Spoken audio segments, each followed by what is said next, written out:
বিসমিল্লাহির রহমানির রহিম। আসসালামু আলাইকুম। সবাই কেমন আছেন? আমি বাইরে চুলায় রান্না করছি। এদেরকে গোটা মশলাগুলো দিয়ে দিলাম। গরুর গোশ রান্না করব। এবার মশলাগুলো দিয়ে মশলাগুলো ভেজে নেব। এবার আমি মশলাগুলো দিয়ে সব ভেজে নিচ্ছি।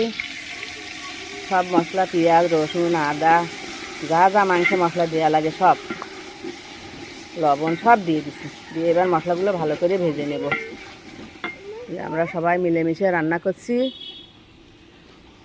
যে আমার দাদু মশলাগুলো ভালো করে ভেজে নিচ্ছি।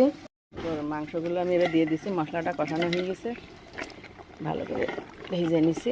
এবার নাড়াচাড়া করতে হবে। মা একটু ঘটো।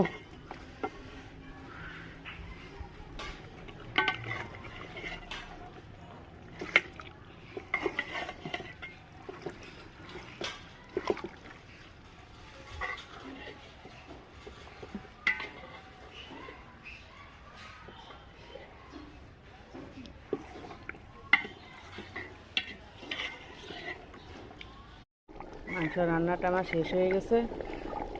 কেমন হলো ওই জানাবেন। গরুর মাংস রান্না। আল্লাহ হাফেজ।